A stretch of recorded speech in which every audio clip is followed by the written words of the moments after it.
জ্যোতিষশাস্ত্র অনুযায়ী 2025 সালকে বলা হচ্ছে মঙ্গলের বছর। আর এই মঙ্গলের অধিপতি হলেন ভগবান হনুমানজি। এই বিশেষ বছরে ভগবান হনুমানজির পুজোর মাধ্যমে আপনি শুধুমাত্র নিজের জীবন থেকে সকল বাধা এবং সমস্যাই দূর করতে পারবেন তাই নয়, বরং পাবেন অপার শক্তি ও সাফল্যের আশীর্বাদ। নমস্কার বন্ধুরা, ধর্মকথার আজকের ভিডিওতে আপনাদের প্রত্যেককে স্বাগত জানাই। আজকের ভিডিওতে আপনাদের জানাবো কিভাবে এই বছর ভগবান হনুমানজির পুজো করে আপনারা তার অশেষ কৃপা লাভ করতে পারবেন। তাই সম্পূর্ণ ভিডিওটি মনোযোগ সহকারে দেখুন। ভালো লাগলে লাইক করুন এবং আপনাদের মতামত নিচের কমেন্ট বক্সে অবশ্যই জানাবেন। চলুন তবে শুরু করা যাক। 2025 সাল জ্যোতিষশাস্ত্রের দৃষ্টিতে বিশেষভাবে গুরুত্বপূর্ণ। মঙ্গল গ্রহ শক্তি, সাহস এবং সংকল্পের প্রতীক। এই বছরের শাসক মঙ্গল, আর মঙ্গলের অধিপতি হলেন ভগবান হনুমান। তাই এই বছর ভক্তি ও নিষ্ঠা সহকারে হনুমানজির পুজো করলে প্রভুর বিশেষ আশীর্বাদ লাভ করা যায়। এটি শুধু ব্যক্তিগত জীবনের সমস্যার সমাধানই নয়, কর্মক্ষেত্রে সাফল্য এবং মানসিক শান্তি আনতেও সাহায্য করবে। তাই এই বছর বিশেষভাবে ভগবান হনুমানজির পূজা অর্চনা করা শুরু করুন। হনুমানজির পুজোর জন্য সেরা দিন এবং সময়। সত্যি বলতে ঈশ্বরের আরাধনা করার জন্য কোনো বিশেষ সময় হয় না। তা আপনি সর্বদাই সর্বক্ষণই ঈশ্বরের চিন্তন করতে পারেন। তবুও আমাদের সনাতন ধর্মে প্রত্যেক ভগবানের জন্য একটি বিশেষ দিন ধার্য করা হয়েছে। সেই হিসেবে হনুমানজির পুজোর জন্য সবচেয়ে শুভ দিন হল মঙ্গলবার এবং শনিবার। যদি সম্ভব হয় তবে এই দিন ভোরবেলা সূর্যোদয়ের পর প্রাতঃক্রিয়া সেরে স্নান করে শুদ্ধ বস্ত্র পরিধান করে পূজা করুন। এই সময় পরিবেশ ইতিবাচক শক্তিতে ভরে থাকে, যা আপনার প্রার্থনাকে আরও কার্যকর করে। পূজার স্থান অবশ্যই শুদ্ধ এবং পবিত্র হতে হবে। অবশ্যই চেষ্টা করবেন এই 2 দিন নিরামিষ খাওয়ার, আমিষ খাওয়া বর্জন করুন এবং অবশ্যই এই 2 দিন ব্রহ্মচর্য পালন করবেন। পূজার জন্য প্রয়োজনীয় উপকরণ।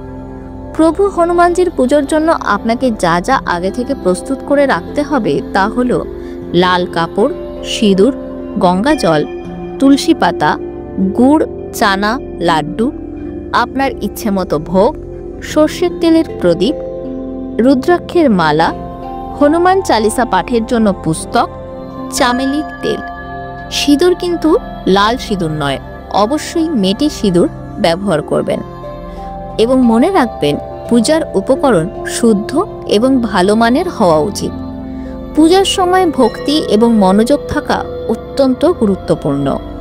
এবার শুরু করি পুজোর পদ্ধতি।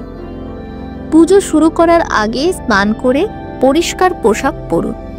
চেষ্টা করবেন লাল বস্ত্র পরিধান করার। একটি পবিত্র স্থানে লাল কাপড় বিছিয়ে হনুমানজির ছবি বা মূর্তি স্থাপন করুন। দক্ষিণ দিকে মূর্তি স্থাপন করলে সবচেয়ে ভালো ফল পাবেন। এরপর নিজের ইচ্ছে মতো সুন্দরভাবে সাজিয়ে তুলুন প্রভুর সিংহাসনটিকে। প্রথমে হনুমানজির মূর্তিতে সিঁদুর এবং তুলসী পাতা অর্পণ করুন। সর্ষের তেলের প্রদীপ জ্বালান এবং ধূপকাঠি জ্বালিয়ে পূজার স্থান শুদ্ধ করুন। এরপর গুড়, চানা, লাড্ডু এবং আপনার পছন্দ মতো ভোগ ভগবান হনুমানজিকে নিবেদন করুন। প্রভুকে যে কোনো লাল ফুল অর্পণ করতে পারেন। যদি সম্ভব হয় একটি লাল জবা ফুলের মালা প্রভুকে অর্পণ করবেন। চামেলির তেল অর্পণ করবেন ভগবানকে। এরপর হনুমান চালিসা পাঠ শুরু করুন। প্রত্যেকটি শ্লোক মনোযোগ সহকারে এবং সঠিক উচ্চারণে পাঠ করুন। শেষে ভগবান হনুমানজির কাছে আপনার ইচ্ছা ও প্রার্থনা জানান। সর্বশেষে আপনি মালা নিয়ে রাম নামের জপ করতে পারেন। বিশেষ মন্ত্র এবং এর গুরুত্ব। হনুমানজির পুজোয় মন্ত্র জপ অত্যন্ত গুরুত্বপূর্ণ। প্রতিদিন সকালে বা সন্ধ্যায় 11 বারও এই মন্ত্রটি জপ করতে পারেন। মন্ত্রটি নিচের স্ক্রিনে লেখা থাকলো, আপনি ডেসক্রিপশনেও মন্ত্রটি পেয়ে যাবেন। ওম হনুমন্তে নমঃ। এই মন্ত্র আপনার জীবনে ইতিবাচক শক্তি নিয়ে আসবে এবং মানসিক শক্তিও বৃদ্ধি করবে। এছাড়া যদি সম্ভব হয় তবে আপনি প্রতিদিনই হনুমান চালিসা পাঠ করুন। এটি আপনার জীবনের সকল বাধা দূর করবে এবং প্রভুর বিশেষ কৃপা আপনি লাভ করবেন। এবং শুধুমাত্র এইগুলোই নয়, হনুমান চালিসা পাঠ করলে আপনার মনে অনেক বেশি আত্মবিশ্বাস আসবে। আপনি যে কোনো কাজ আত্মবিশ্বাসের সাথে করতে পারবেন। 2025 সালের এই মঙ্গলের বছরে ভগবান হনুমানজির পূজা করে তার অপার কৃপা লাভের সুযোগ হাতছাড়া করবেন না। তার আশীর্বাদ আপনার জীবনকে সুখ, সমৃদ্ধি ও শক্তিতে ভরিয়ে তুলুক এবং আপনার বন্ধুদের সঙ্গে শেয়ার করে তাদেরও আধ্যাত্মিক পথে নিয়ে আসুন। জয় শ্রীরাম, জয় হনুমান। আজকের ভিডিও এই পর্যন্তই। আপনাদের যদি হনুমানজির পুজো নিয়ে বিশেষ কোনো প্রশ্ন থাকে তা আপনারা কমেন্ট বক্সে অবশ্যই জানাতে পারেন, আমি উত্তর দেওয়ার চেষ্টা করব। ধন্যবাদ।